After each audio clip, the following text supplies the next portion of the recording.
봄이 막 고개를 든 산자락엔 매화꽃이 흩날리고 있었다.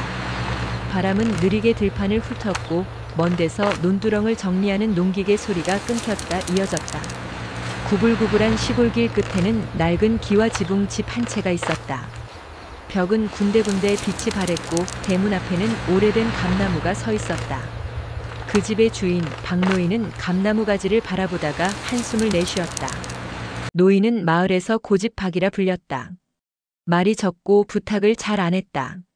아내가 세상을 떠난 지 30년 그때부터 그는 거의 매일같이 새벽 5시에 일어나 마당을 쓸고 장독대 뚜껑을 닦았다.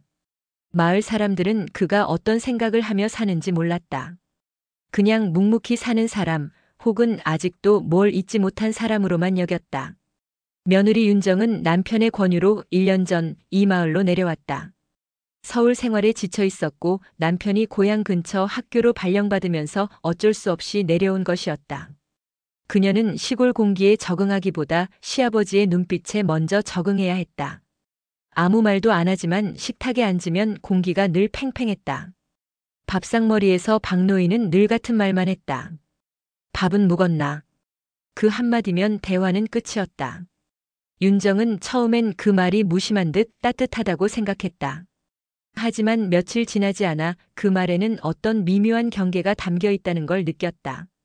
밥을 먹어라 하지만 내 앞에서 웃진 마라. 내 영역을 건드리지 마라. 그런 식의 선이 있었다.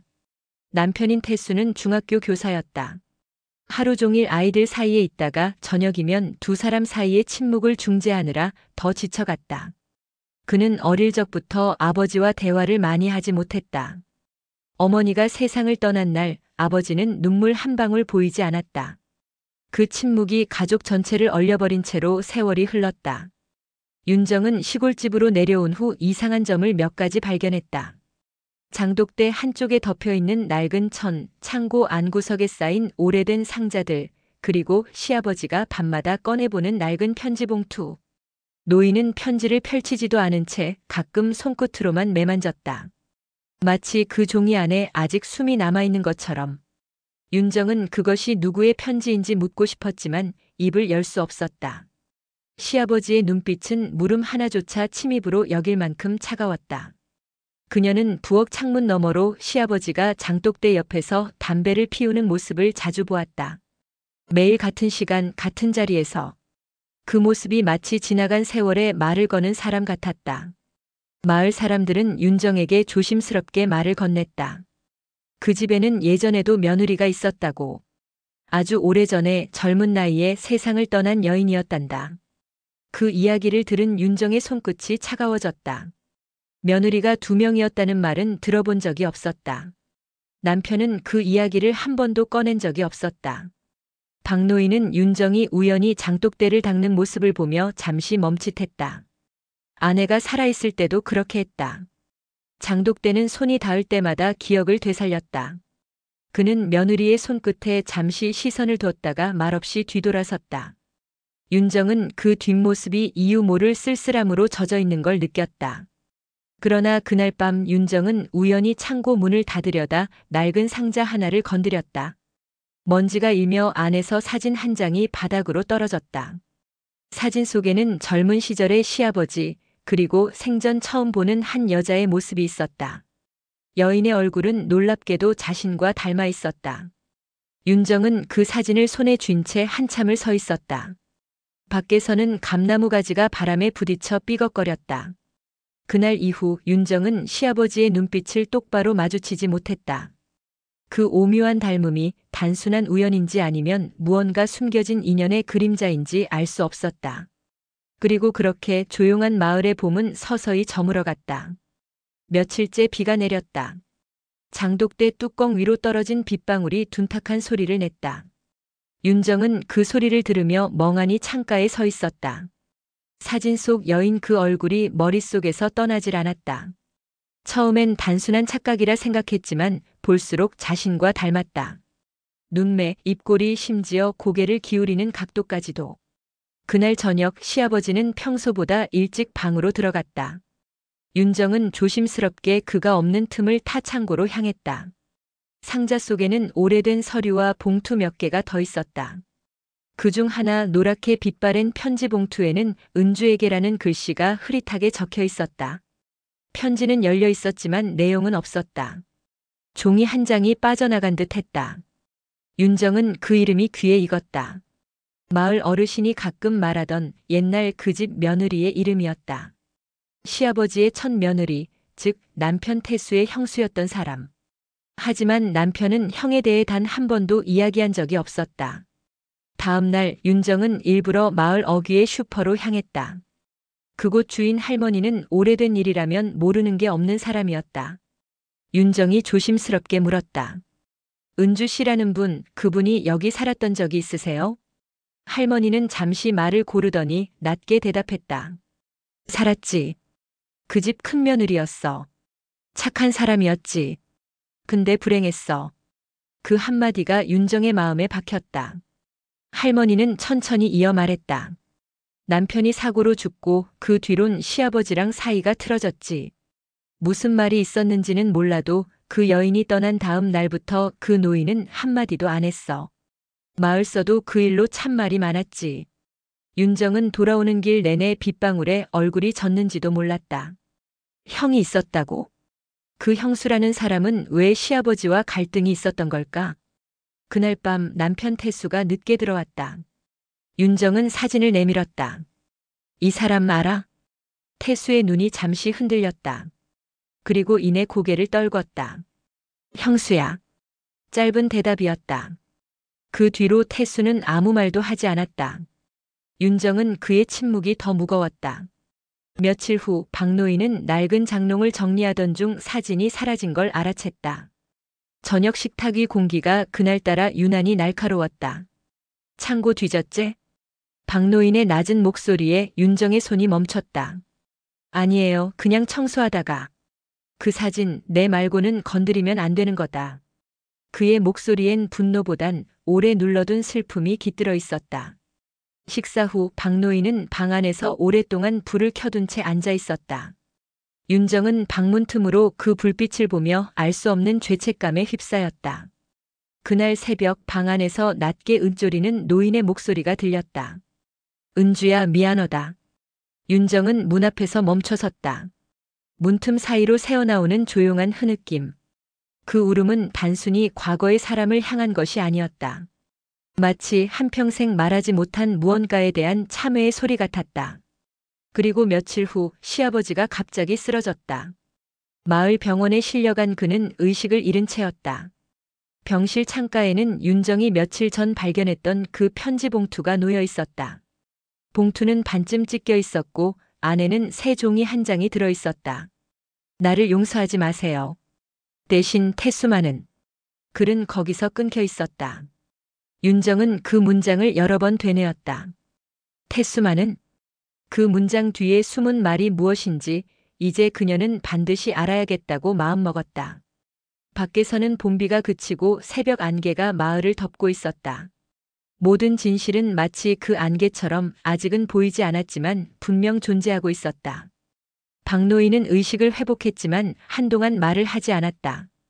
의사는 뇌에는 이상이 없다고 했지만 그는 그저 창밖만 바라보았다. 병실 창문 밖으론 삼법꽃이 흐드러지게 피어 있었고 그 꽃잎이 떨어질 때마다 윤정은 이상하게 불안해졌다. 태수는 퇴근 후 병실로 와 아버지 곁에 앉았다. 아버지는 여전히 말이 없었다. 아버지, 퇴원하셔도 되신대요. 그래. 짧은 한마디였다. 그 한마디 속에 감정은 없었다. 늘 그랬다. 집으로 돌아온 후 윤정은 식탁에 앉은 시아버지를 조심스럽게 바라봤다. 그는 식사를 하다 말고 숟가락을 내려놓았다. 그 사진 다시 가져와라. 윤정은 입술을 깨물었다. 그건 아버님께도 상처가 되는 것 같아서요. 상처가 아니고 벌이야. 그의 목소리가 낮고 단단하게 떨어졌다. 사람이 잘못을 했으면 평생 그 그림자 속에서 살아야지. 윤정은 더 이상 말을 잇지 못했다. 그 말의 무게가 너무 컸다. 하지만 마음속에선 또 다른 의문이 자꾸 고개를 들었다. 대체 무슨 잘못을 했다는 거지? 며칠 후 윤정은 태수에게 조심스레 물었다. 형수님은 왜 떠나셨던 거예요? 태수는 잠시 망설이다가 담배를 꺼내 물었다. 그건 아버지가 아는 일이야. 나는 몰라. 아니, 알고 싶지 않아. 그래도 알아야 하지 않을까? 그 일 때문에 아버님이 저렇게 사시는 걸지도 몰라. 태수는 담배 연기를 길게 내뿜었다. 그 사람은 우리 집을 저주하고 갔어. 편지 한 장 남기고. 그게 다야. 윤정은 그 말을 듣고 밤새 잠을 이루지 못했다. 편지 한 장. 그것이 모든 오해의 시작이라면 그 안에 남은 한 줄의 말 태수만은 그 문장은 과연 어떤 의미였을까? 그날 밤 윤정은 결심했다.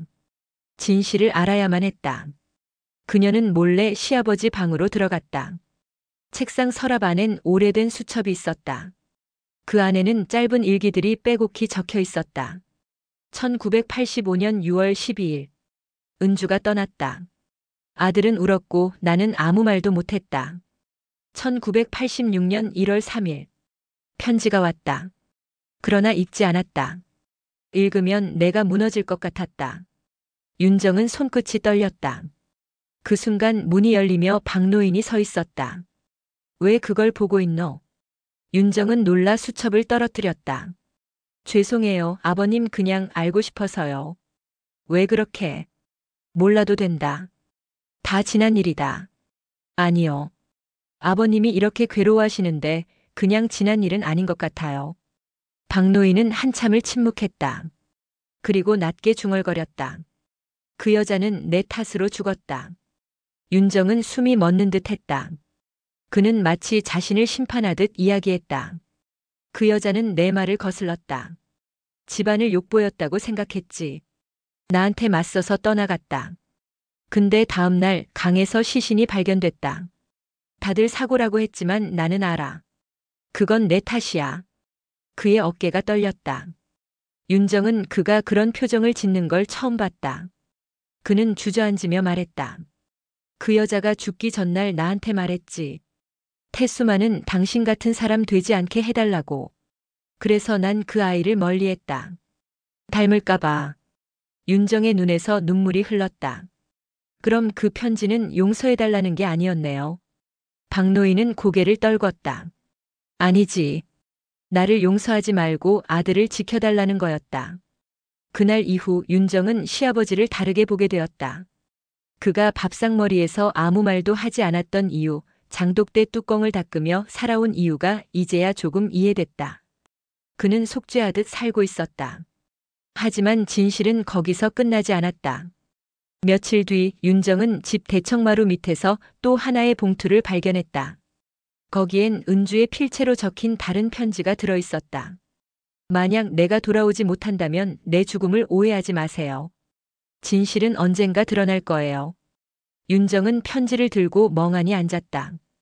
그녀는 알았다. 은주의 죽음에는 아직 밝혀지지 않은 무언가가 남아있다는 것을. 그리고 그 진실은 이 집안의 오랜 그림자를 완전히 뒤흔들 것이었다. 봄이 오기 전 바람이 아직 매서운 어느 날이었다. 마을길을 걷던 윤정은 집 앞에서 구부정한 시아버지의 모습을 보고 순간 숨이 멎었다. 박노인은 장작을 패다 쓰러져 있었다. 도끼는 손에서 멀리 굴러가 있었고 그의 얼굴은 흑빛이었다. 윤정은 달려가 부축했지만 무거운 몸이 바닥에 주저앉았다. 그녀는 떨리는 손으로 시아버지의 이름을 불렀다. 아버님, 정신 좀 차리세요, 제발요.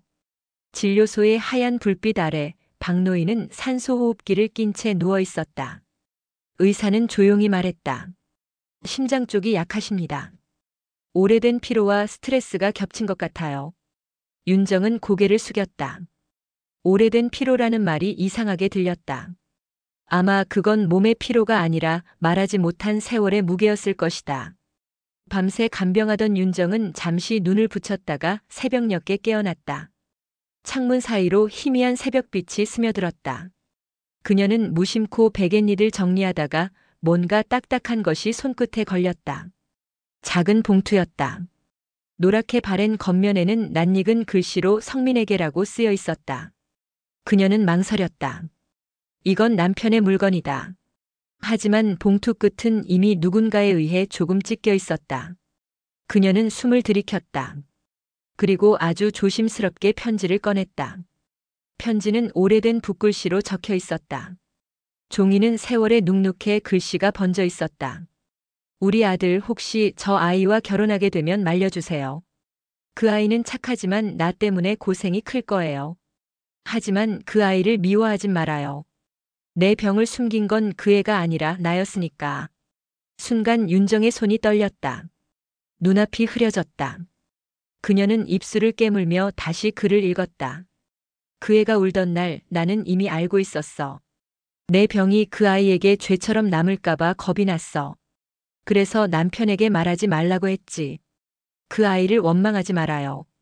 내게 남은 시간은 짧지만 우리 아들만큼은 행복했으면 좋겠어요. 윤정은 그 자리에 주저앉았다. 그동안 자신을 향했던 시아버지의 차가운 눈빛이 떠올랐다. 밥상 위의 침묵 제삿날의 그 날선 말들, 그리고 마당에 시든 국화들. 그 모든 것이 이제는 다르게 들렸다. 미워서가 아니라 잃은 사람을 대신 보며 견딘 거였구나.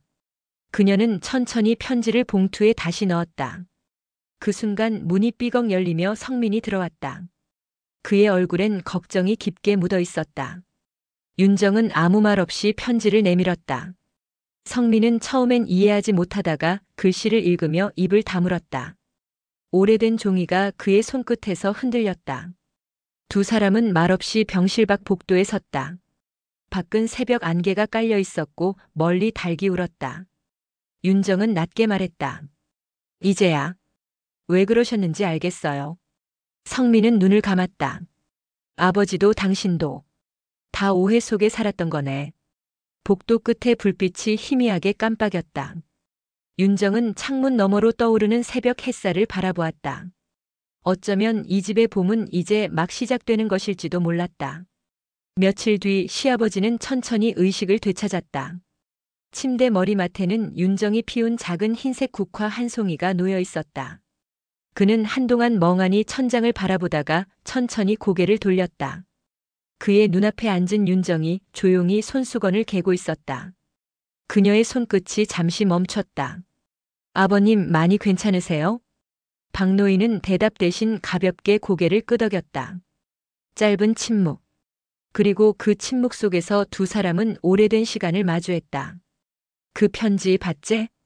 박노인의 목소리는 거의 속삭임에 가까웠다. 윤정은 천천히 고개를 끄덕였다. 이제 알겠어요. 왜 그러셨는지. 그는 눈을 감았다. 그땐 아무 말도 할 수가 없더라. 내 탓이어서. 그 애를 잃은 것도 아들도 내 옆에서 무너진 것도 다 내가 만든 일이었으니. 윤정은 그의 손등 위에 손을 올렸다. 거칠고 오래된 손이었다. 아버님, 저도 많이 미웠어요. 처음엔 왜 그렇게 저를 차갑게 대하시는지 이유를 몰랐어요. 근데 이제 이해가 돼요.